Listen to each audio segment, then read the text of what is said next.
दोस्तों, किसी के भी मन की बातें जानने के लिए 3 तरीके होते हैं, लेकिन इन तीनों तरीकों को समझना अति आवश्यक है।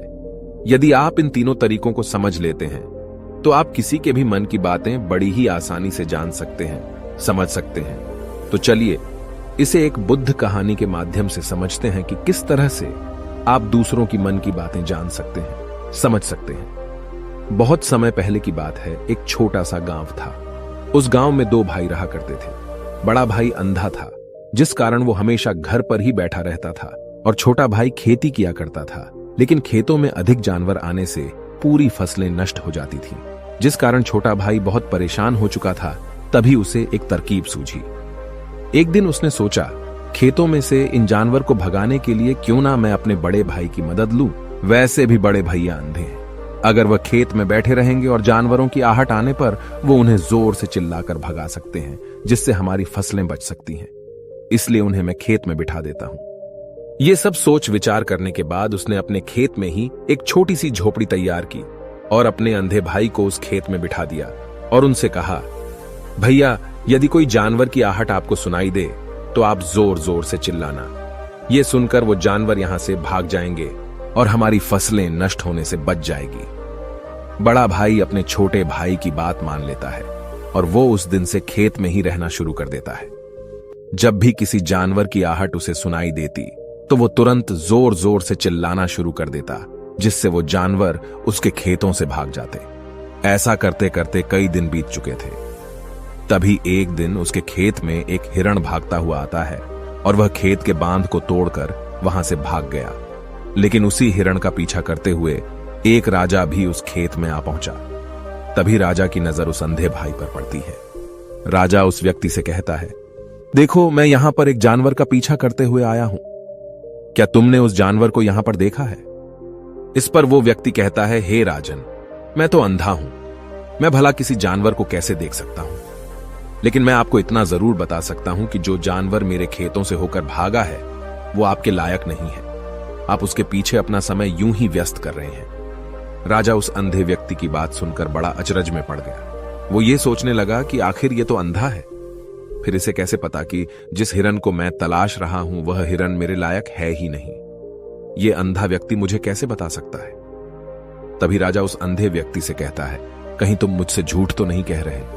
एक तरफ तुम ये कहते हो कि तुम अंधे हो और दूसरी तरफ तुम ये भी कह रहे हो कि जो जानवर यहां से भागा है वो मेरे लायक नहीं है। इस पर वो अंधा व्यक्ति कहता है, हे राजन, जिसे आप एक हिरण समझ रहे हैं, असल में वो एक हिरण नहीं है, बल्कि एक हिरणी है, और वो भी गर्भवती है। और जहां तक मुझे ज्ञान है, मैंने कभी किसी राजा को किसी गर्भवती हिरणी का शिकार करते हुए नहीं सुना है। और इसी कारण मैं आपसे ये कह रहा हूं कि वो हिरणी आपके लायक नहीं है। आप उसके पीछे अपना समय व्यर्थ ना करें। यह सुनकर राजा और भी अचरज में पड़ गया। वो ये सोचने लगा कि आखिर ये अंधा आदमी ये कैसे जान सकता है कि वो हिरणी है और गर्भवती है। राजा कुछ देर सोच विचार करने के बाद अपने सेनापति से कहता है, सेनापति जी, मुझे वो जानवर जिंदा चाहिए, क्योंकि मुझे यह पता करना है क्या वह हिरणी है और क्या वह गर्भवती है। क्योंकि यह अंधा आदमी बहुत विश्वास के साथ कह रहा है और मुझे इस बात की पुष्टि करनी है। यदि वह हिरणी हुई और गर्भवती हुई तो वह हमारे शिकार के लायक नहीं है, क्योंकि हम तो एक हिरण का पीछा कर रहे थे। इसलिए जाओ और पता करो कि क्या वो हिरणी है। सेनापति राजा से आज्ञा लेकर आगे की ओर बढ़ चलता है और कुछ देर बाद जब वह वापस लौट कर आता है तो वह राजा को कहता है, हे राजन, इस अंधे आदमी ने जो भी बातें कही हैं वो बिल्कुल सही हैं। वो एक हिरणी ही है और वह गर्भवती भी है। यह सुनकर राजा आश्चर्यचकित रह गया। उसे समझ नहीं आ रहा था कि आखिर अंधा आदमी कैसे पता कर सकता है कि वह जानवर एक हिरणी है, और तो और वह गर्भवती है। भला एक अंधा आदमी यह कैसे देख सकता है? यह कैसे जान सकता है? आखिर इसे यह कैसे पता चला? ऐसे कई सारे प्रश्न अब राजा के मन में उमड़ने लगे। अब राजा ने यह ठान लिया था कि मुझे इस बात की तह तक पहुंचना ही है कि आखिर यह अंधा आदमी कैसे जानता है कि वह जानवर एक हिरणी है। यह सोचकर राजा उस अंधे आदमी के पास जाता है और उस अंधे आदमी से कहता है, देखो, मैं ये तो नहीं जानता कि तुम सचमुच अंधे हो या नहीं, लेकिन मैं तुमसे एक बात जानने आया हूं। क्या तुम मेरे प्रश्न का सही सही जवाब दोगे? इस पर अंधा व्यक्ति कहता है, हे राजन, आप जो कुछ पूछना चाहते हैं मुझसे पूछ सकते हैं, मैं आपको बिल्कुल सच सच जवाब दूंगा। इस पर राजा कहता है, देखो, एक तो तुम कहते हो कि तुम अंधे हो और दूसरी तरफ तुमने यह बता दिया कि जिस जानवर का पीछा मैं कर रहा हूं वह एक हिरणी है, और तो और वह गर्भवती भी है। आखिर तुम्हें यह कैसे पता चला? तुम्हारे खेत में और भी तो जानवर आते होंगे, और भी तो जानवर यहां से गुजरते होंगे, फिर तुमने यह कैसे अंदाजा लगाया? तभी वह अंधा व्यक्ति राजा से कहता है, हे राजन, आप जिस हिरणी का पीछा कर रहे थे वही हिरणी जब मेरे खेत में आई, उसकी रफ्तार और उसके भागने की आहट से मुझे यह एहसास हो चुका था कि यह एक हिरणी है, और मेरे खेत की जो बांध है वह बहुत छोटी है, उसकी ऊंचाई ज्यादा नहीं है। यदि कोई हिरण होता तो उस बांध को बड़ी आसानी से लांघ जाता, लेकिन वह हिरणी इस बांध को तोड़कर भागी है, और यदि वह इस बांध को छलांग लगाकर पार करने का प्रयास करती तो इससे उसके बच्चे को खतरा होता, और इसी बात से मैंने यह पता लगा लिया कि वह गर्भवती है। इस कारण वह ज्यादा ऊंची छलांग न लगाकर मेरे खेत की बांध को तोड़ते हुए भाग गई। इस पर राजा के मन में एक और प्रश्न उठा। राजा ने कहा, किंतु तुम्हें कैसे पता चला कि वो एक हिरणी ही है, और भी तो कोई जानवर यहां पर आ सकते हैं? इस पर वो अंधा व्यक्ति कहता है, हे राजन, मैं पूरा दिन सुबह शाम यहीं पर बैठा रहता हूं, और मेरी सुनने की शक्ति बहुत तेज है। मैं ये बाफ जाता हूं कि कौन सा जानवर मेरे खेत में आया है, और उसी के आधार पर मैं जोर जोर से चिल्लाता हूं ताकि वो मेरे खेत से भाग जाए और मेरे खेत की फसलों को नष्ट न कर पाए। राजा उस अंधे आदमी का यह जवाब सुनकर पूरी तरह से संतुष्ट हो चुका था। वो मन ही मन ये सोच रहा था कि आदमी भले ही अंधा हो, लेकिन ये तो बड़ा ज्ञानी मालूम पड़ता है। इस आदमी से कुछ ना कुछ तो काम निकलवाना ही चाहिए। ये विचार लिए हुए राजा वहां से वापस अपने महल की ओर लौट जाता है। राजमहल पहुंचते ही राजा उस अंधे व्यक्ति से कहता है, आप तो बड़े ज्ञानी व्यक्ति हैं, आपको किसी भी बात का पता बड़ी आसानी से चल जाता है। आज मैंने आपको यहां पर इसलिए बुलाया है क्योंकि मैं आपसे ये जानना चाहता हूं कि मेरी पत्नी पतिव्रता है या नहीं। इस पर वो अंधा व्यक्ति कहता है, हे राजन, ये कैसा प्रश्न हुआ? इस पर राजा कहता है, मैंने आपसे बिल्कुल उचित प्रश्न किया है, मुझे इस प्रश्न का उत्तर दीजिए। इस पर वो अंधा व्यक्ति कहता है, हे राजन, ये सारी बातें जाने दीजिए। आपकी शादी को इतने साल बीत चुके हैं, और अब आप ये बात क्यों जानना चाहते हैं? आपके मन में ऐसे प्रश्न क्यों उठ रहे हैं? इस पर राजा जिद करते हुए कहता है, देखिए, आपको मुझे इस प्रश्न का उत्तर तो देना ही होगा। यदि आप मुझे इस प्रश्न का उत्तर नहीं देंगे तो मैं आपको मृत्युदंड दे दूंगा। राजा के मुख से यह बात सुनकर वो अंधा व्यक्ति कहता है, हे राजन, यदि आप इस प्रश्न का उत्तर चाहते हैं तो उसके लिए आपको मेरा एक काम करना होगा। राजा कहता है, बोलो, मुझे क्या काम करना होगा? इस पर व्यक्ति कहता है, इसके लिए आपकी पत्नी को मेरे साथ कमरे में अकेले छोड़ना होगा। उस अंधे व्यक्ति की यह बात सुनकर राजा पहले तो क्रोधित हो जाता है, लेकिन फिर कुछ सोच विचार करने के बाद वह उस व्यक्ति की बात मान लेता है और अपने सेनापति को आदेश देता है, सेनापति जी, इस व्यक्ति को और मेरी पत्नी को एक कमरे में कुछ देर के लिए अकेला छोड़ दे। सेनापति बिल्कुल वैसा ही करता है। अब राजा की पत्नी और अंधा आदमी एक कमरे में बंद हो चुके होते हैं। तभी वो अंधा आदमी राजा की पत्नी से कहता है, मुझे आपको छूना है। इस बात पर रानी अत्यधिक क्रोधित हो जाती है और उस अंधे आदमी को वो पकड़ पकड़ कर पीटने लगती है, कभी हाथों से तो कभी लातों से तो कभी पटक पटक कर। इस तरह से उन्होंने उस अंधे आदमी की खूब पिटाई की। उसके बाद किसी तरह से वह अंधा आदमी अपनी जान बचाकर वहां से भाग निकलता है और वह राजा के पास पहुंचता है और वह राजा से कहता है, हे राजन, आपकी पत्नी पतिव्रता नहीं है। यह बात सुनकर राजा अत्यधिक क्रोधित हो उठता है और राजा अपनी तलवार निकालकर सीधा अपनी पत्नी की ओर जाता है और क्रोधित होकर वह अपनी रानी से कहता है, रानी जी, आज मैं जो भी सवाल आपसे करने वाला हूं उसका मुझे सच सच जवाब दीजिएगा, और यदि आपने एक शब्द भी झूठ कहा तो मैं आपका अभी के अभी सर धड़ से अलग कर दूंगा। तभी आगे वह राजा कहता है, मुझे बताइए, क्या आप पतिव्रता हैं या नहीं? इस पर रानी कहती है, हे राजन, आप भले ही मुझे जान से मरवा दीजिए, लेकिन मैं पतिव्रता नहीं हूं। राजा यह बात सुनकर बहुत खुश हुआ, क्योंकि उस अंधे आदमी ने जो भी कहा था वह बिल्कुल सच था। यह बात सुनकर तुरंत ही राजा उस आदमी के पास पहुंचता है और आकर उस अंधे आदमी से कहता है, तुम्हें कैसे पता चला कि मेरी पत्नी पतिव्रता नहीं है? इस पर वह अंधा आदमी कहता है, हे राजन, बड़ी सीधी सी बात है। मैंने तो आपकी पत्नी से बस इतना ही कहा था कि मुझे आपको छूना है, और इस बात पर वह इतना क्रोधित हो उठी कि उन्होंने गुस्से में आकर मुझे लात घूंसों से पीटना शुरू कर दिया। और भला कोई औरत किसी और मर्द को कैसे छू सकती है, लेकिन उन्होंने न आव देखा न ताव, बस लात घूंसे मुझ पर बरसाने शुरू कर दिए। वह भी तो एक छूना ही हुआ, और एक पतिव्रता नारी कभी भी पराये मर्द को नहीं छूती। जब मैंने उसे छूने के लिए कहा था तो वह उस वक्त मुझे मना कर सकती थी, लेकिन उन्होंने तो मुझे पीटना शुरू कर दिया और देखते ही देखते उन्होंने मेरे पूरे शरीर को छू लिया। अब आप ही बताइए, ऐसी स्त्री भला पतिव्रता कैसे हो सकती है? इस पर राजा कहता है, तुम तो बड़े ज्ञानी मालूम पड़ते हो। अच्छा ठीक है, चलो तुम मेरे एक प्रश्न का और जवाब दो। यदि तुमने मुझे इस प्रश्न का सही जवाब दे दिया तो मैं तुम्हें यहां से जाने दूंगा। आगे राजा उस अंधे आदमी से कहता है कि तुम मुझे यह बताओ, क्या मैं सच में अपने पिताजी का ही बेटा हूं या फिर किसी और का? इस पर वह अंधा भी कहता है, हे राजन, इस बात से आपका क्या लेना देना? आप किसी की भी औलाद हो, आखिर आप हैं तो इस राज्य के राजा, इसलिए इस प्रश्न को जाने दीजिए। लेकिन राजा कहता है, नहीं, मुझे इस प्रश्न का सही जवाब चाहिए, अन्यथा यह प्रश्न मुझे हमेशा परेशान करता रहेगा। इसलिए मैं इसका सही जवाब जानना चाहता हूं।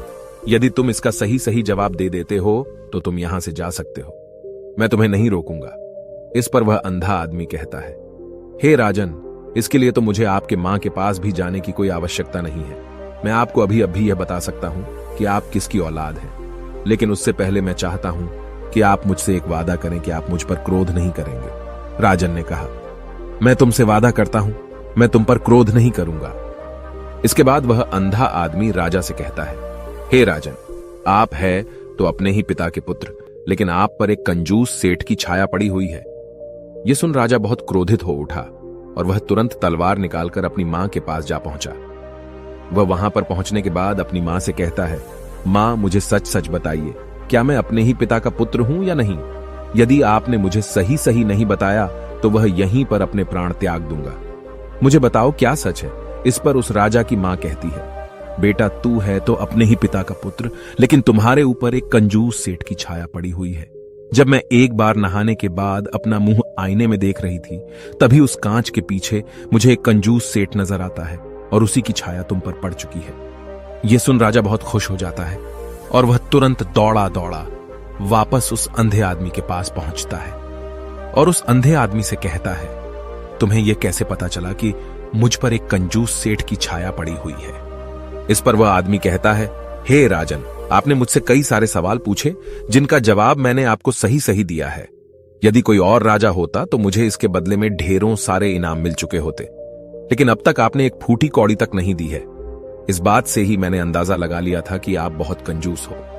यह बात सुनकर राजा जोर से हंसने लगा और कहता है कि आप जो भी मांगेंगे वह मैं आपको अवश्य दूंगा, लेकिन मुझे यह बताओ कि तुम्हें कैसे पता चल जाता है कि कौन सी बात सही है और कौन सी गलत?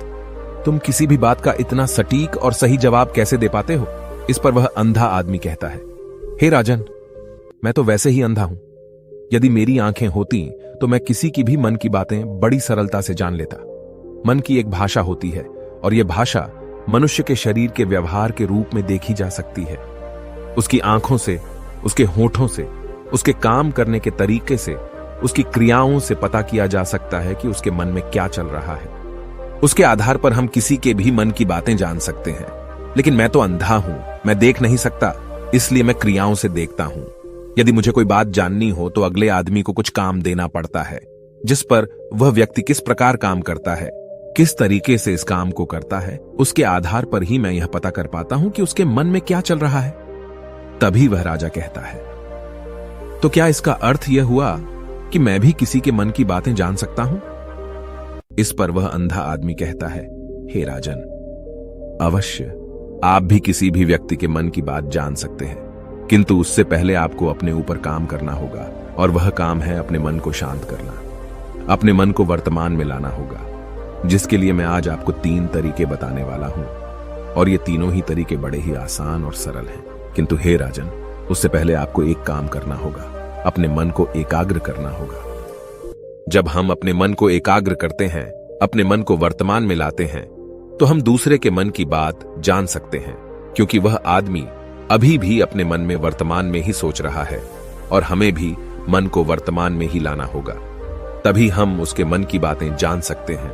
यदि हम अतीत में हुई घटनाओं के बारे में सोच रहे हैं तो वह जो अगला आदमी वर्तमान में सोच रहा है, वर्तमान में अपने मन में बात कर रहा है, वह हम कैसे जान पाएंगे? क्योंकि हम तो अतीत की घटनाओं में डूबे हुए हैं। इसलिए किसी के भी मन की बात जानने के लिए सबसे पहले हमें हमारे मन को एकाग्र करना होगा, उसे वर्तमान में लाना होगा। आगे वह व्यक्ति राजा से कहता है, हे राजन, जो 3 तरीके मैं आपको बताने वाला हूं, इन 3 तरीकों से बड़ी आसानी से किसी के भी मन की बातें जान सकते हैं। उसके बाद वह अंधा आदमी राजा से कहता है, हे राजन, जो सबसे पहला तरीका है वह है आंखों पर ध्यान देना। किसी व्यक्ति से बात करते वक्त उसकी आंखों में देखना, उसकी आंखों पर ध्यान देना जो सबसे ज्यादा जरूरी है, क्योंकि आंखें बोलती नहीं पर बहुत कुछ कह जाती हैं। यदि हम किसी व्यक्ति की आंखों के इशारों को समझना सीख जाएं, हम यह जान पाएंगे कि व्यक्ति के दिमाग में क्या चल रहा है, वह क्या सोच रहा है और अभी वह क्या करने वाला है। मेरे पास आंखें नहीं हैं, लेकिन मैंने अपने गुरु से यह विद्या सीखी है, क्योंकि बहुत सालों पहले मेरे पास आंखें थीं और मैं उस वक्त लोगों के मन की बातें केवल उनकी आंखों से ही जान लेता था।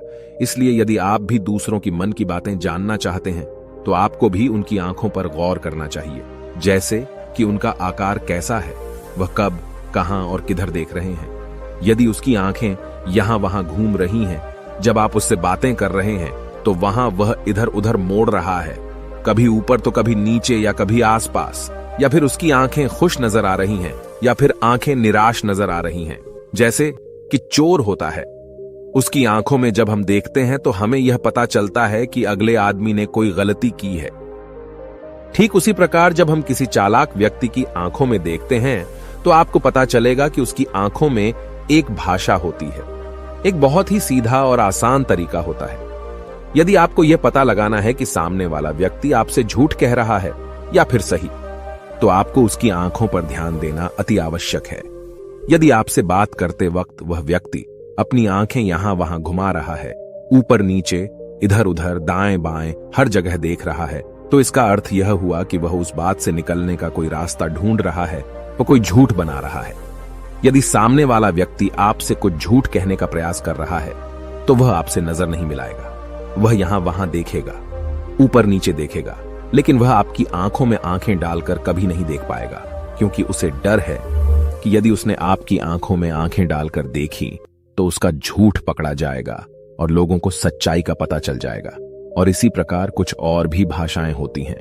जब आप किसी की आंखों में आंखें डालकर यह देखना शुरू कर देंगे कि उसके हाव भाव क्या है, ठीक उसी प्रकार चेहरे के हाव भाव होते हैं, जिससे हम मन की बातें बड़ी आसानी से समझ सकते हैं और इन्हें भी समझना बहुत जरूरी है। कभी कभी कोई व्यक्ति अपने चेहरे से जैसे आंख, होंठ और बहुत से कुछ अलग अलग व्यवहार करता है। यदि आप किसी व्यक्ति के चेहरे में गौर करेंगे तो आप आसानी से समझ पाएंगे कि वह व्यक्ति निराश है, जब व्यक्ति बहुत उदास है, या फिर वह बहुत खुश है, या फिर उसे कोई बहुत बड़ा दुख है। वह अपने अंदर क्या महसूस कर रहा है, ये सारी बातें हम उसके चेहरे के हाव भाव से पता कर सकते हैं। फिर चाहे इंसान जुबान से कुछ बोले या ना बोले, लेकिन आप उसके चेहरे से सब कुछ पता कर सकते हैं।